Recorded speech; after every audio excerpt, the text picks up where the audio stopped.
So today we're going to go over how to spine index arrows and then also how to nock index arrows and what each one does. And then at the end, I'm going to go over how I personally use both methods to kind of optimize my arrows for tournament situations.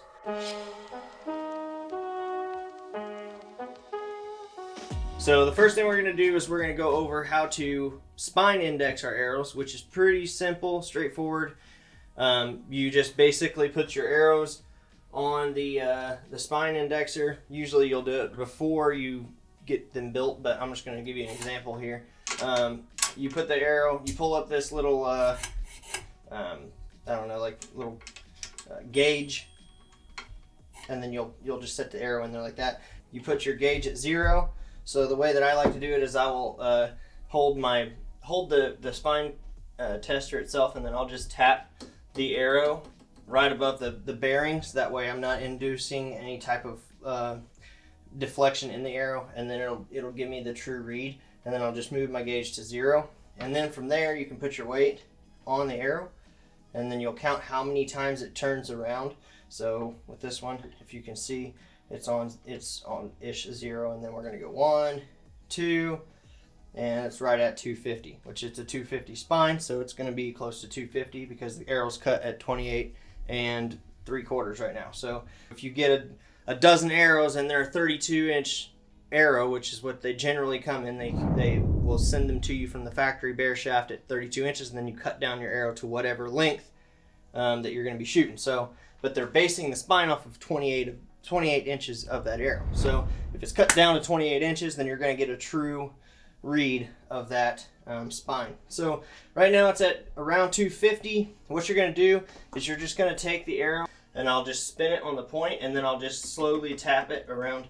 I'll just turn the arrow and tap right above the bearing on the spine index or spine tester until I find the strongest side of the arrow. We're right at 249 points of deflection for the spine is the strongest point of the spine on this arrow.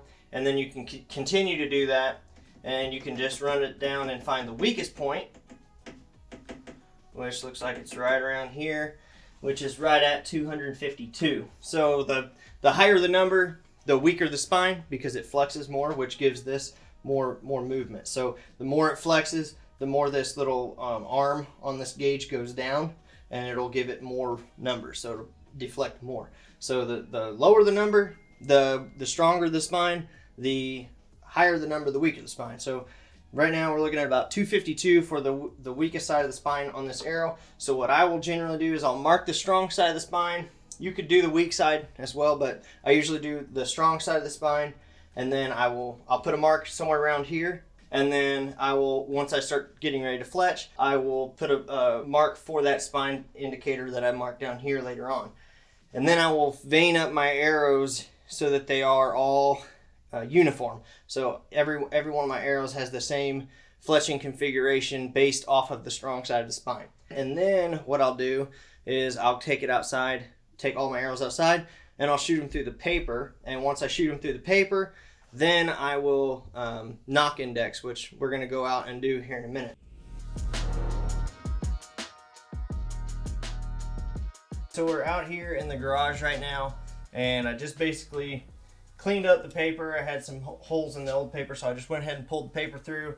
Got a new sheet of paper. I don't know if we're actually going to do the paper tuning in here or the nock indexing in here, because when I start shooting, the sun's going to be directly behind me, so when I have to turn the camera that way, it's probably going to just be a glare of sun. So I'm going to try to figure out where to do the actual nock indexing after I set this up. But for now, I'm going to show you guys how I actually set up the paper to do this in a uniform kind of way. So the first thing that I'll do, like I said, is I'll get a new sheet of paper on the paper tuner, and from there I'm going to take a black Sharpie, and I'm going to find the lines on this. And the first thing I like to do is find the lines on this paper and just mark down the edge of the metal, because there's been a lot of times where, especially in situations like this one where the paper kind of goes all the way over, I will aim a little too close to that metal, and when the arrow goes through, even if I don't have direct contact with the metal, the arrow's flexing, and what it'll do is it'll flex into that metal, and it'll just snap the arrow in half, and then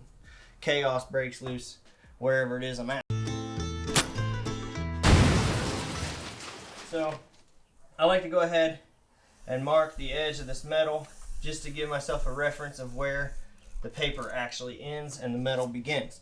So that's the first thing that I do. The second thing that I do is I will set my bow, or my sight on my bow, to about 50 yards, because I usually do this at about 5 yards. You're going to see the most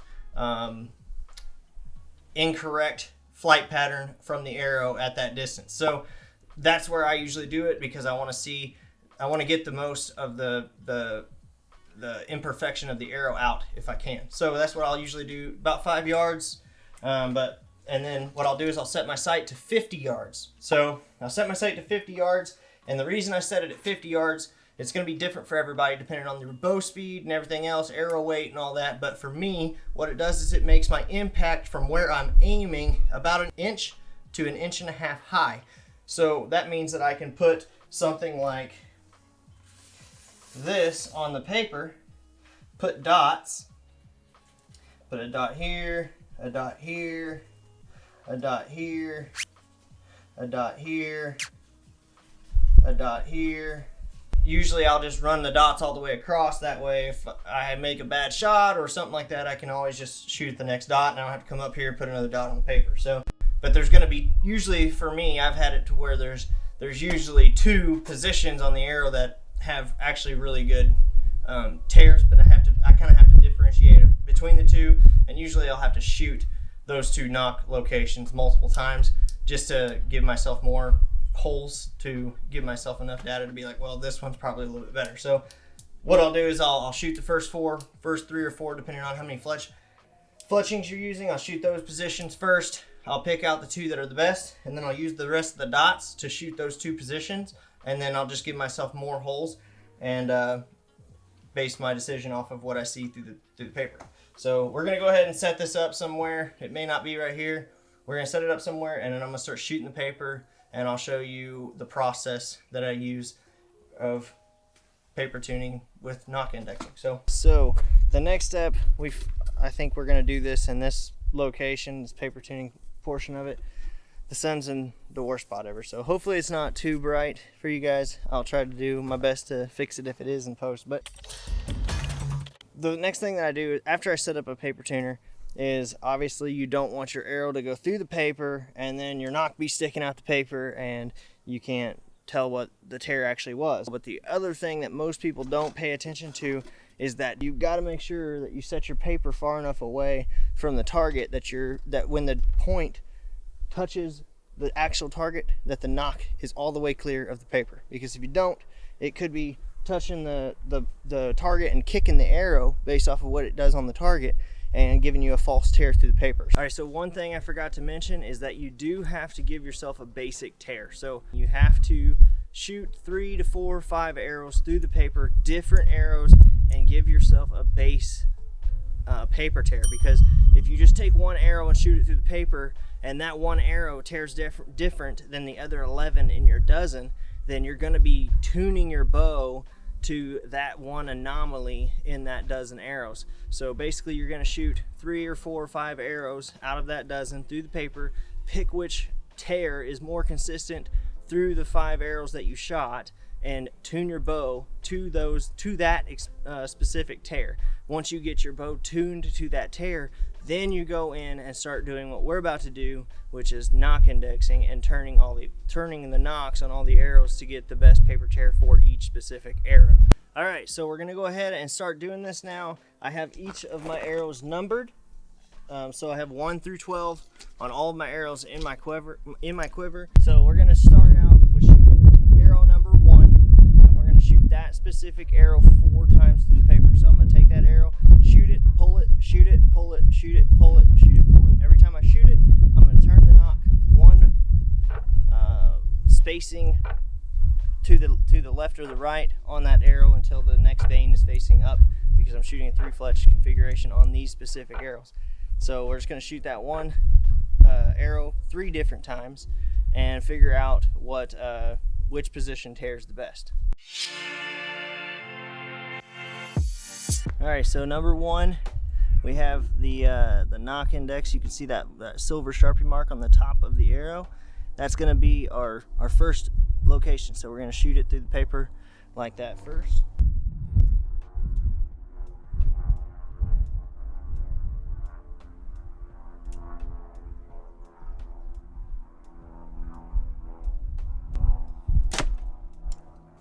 Okay, so there's the first tear. Generally, I'll make some markings on that paper as I'm doing it, but I'm going to wait until I shoot all 3 this time, just so I can show you what I do as I shoot 3 different Nock locations on the arrow. That way you guys aren't not being able to see what I'm doing. So, okay, so now that was where it was. So now I'm going to turn the arrow, would be counterclockwise, and then I'm just going to make sure it's on the rest properly.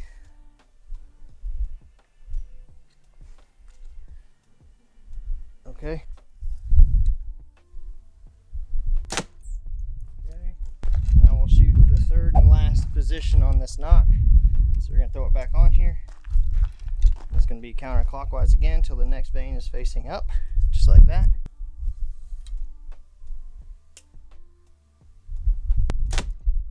All right. Okay, so we just shot all 3 positions for arrow number 1.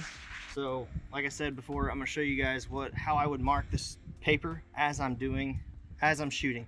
So usually after I shoot the first one, I'll mark it. So like what I'm going to do, what we'll do is we'll mark the first one, and I'll put this as position number 1. So I'll put a 1 there, and then after I shoot the second one, I'll put 2 next to it, and then after I shoot the third one, I'll put 3 next to it.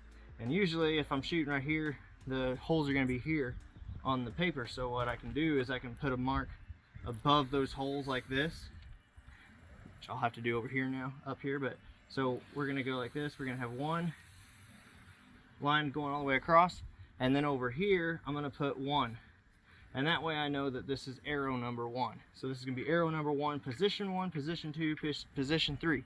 And then now I can choose between these 3 tears, because all 3 were good shots. So I can choose between these 3 tears, and I can say, okay, I think that tear number 3 and tear number 2 were probably the best tears. So I can reshoot, aiming at maybe this dot right here and this dot here. So now I'll give myself a couple extra just in case I have a bad shot in there. So there's going to be the aiming points for the next shots. So I'm going to shoot 2 again right here. I'll probably shoot 2 twice, and then I'll shoot 3 twice. And then I'll just base my decision on where to actually put the index on the arrow based off of what I see on the paper. So we just shot our 2 like proofing arrows for each position, and they are both pretty good. But yeah, you can do the same thing, mark these after each shot, do 3, 3, and then 2, 2. And then if it's still up in the air and you can't really tell, you can put another dot here and shoot just like maybe a couple more, and make sure that you can give yourself a little bit more information if you need to. But I won't bore you guys with going through the entire dozen. I'll just shoot them all real quick, run through it really fast, and then at the end, after I get them all done, I'll show you guys the finished product. I'm just going to continue doing this with each arrow all the way up. Every time I get another one, I'm going to put dots on this line, shoot at those dots the next time, and I'm going to put the dot between the 2 arrow holes. And that way, whenever I go to the next line up, I'm not stacked on top of arrows, because sometimes the paper will rip between the 2 and you can't really get a good read on what your arrow just did to the paper. So I'm going to stagger the arrows, the shots on the paper. I think I'm just going to go with 3 because it looks a little bit better after a second look. So I'm going to go with 3 on this one, right? So there's 3. I'll just circle it, and that way I'll know I can go back here where arrow 1 was number 3. And then that way I don't have to sit here and look at every hole for every arrow on this whole big piece of paper. So that was my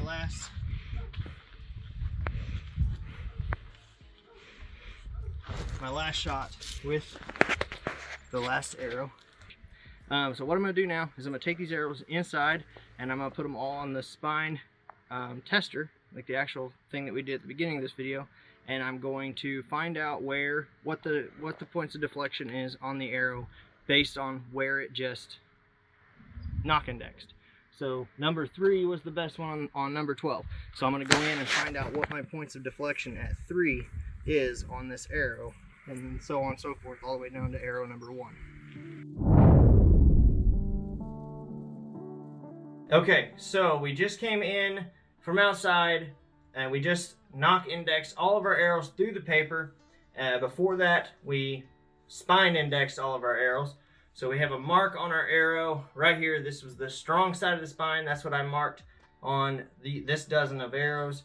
I marked the strong side of the spine, and then I went outside and a Nock index. So basically I just turned the Nock until it got the perfect bullet hole through the paper. And I did that with all my arrows to make all my arrows consistent. Well, as you can see, the strong side of the spine, which was this one before, isn't the actual best spot on the arrow for a perfect bullet hole. This one is. So I marked this location by my Nock, and now what I'm going to do is I'm going to put all of my arrows back on the spine tester. And this is where at the beginning of the video I told you guys that I combine the two processes to get more out of my arrows, just a little bit more out of the arrows. This is how I do that. So I'm going to put this back on the spine tester. Okay, so there's our 0. Then we're going to take our weight, put it back on the arrow. So we're at 245 right now. Looks like 247. So in this book, what I'm doing is I'm writing down where my Nock index spine was. So as you can see, my weakest point were these numbers, my strongest point were these numbers, and then my Nock index spine, which is where my Nock sat through the paper to get a perfect bullet hole, is the spine deflection that I'm getting on the arrow. The way that helps is, say arrow number 6 had almost a perfect bullet hole on the 2nd position, and it had almost a perfect bullet hole on the 3rd position, and you can't really choose between the two. What you can do is you can bring that arrow in, put it on here, and then you can figure out what the spine deflection number is on position 2 and position 3, and then you can choose the position that is closest to the rest of your arrows where they're Nock indexed. That way you have a similar spine facing upward on the arrow, no matter across all of your arrows. But yeah, that's how I combine the two processes to give me a little bit more information and build myself just a little bit better of an arrow. So hopefully this video helped you guys out. If you don't mind, please do like, share, comment, and subscribe to the videos. This is my first monetized video after 1,000 subscribers, so thank you guys for subscribing to the channel. And like always, I'll see y'all in the next video.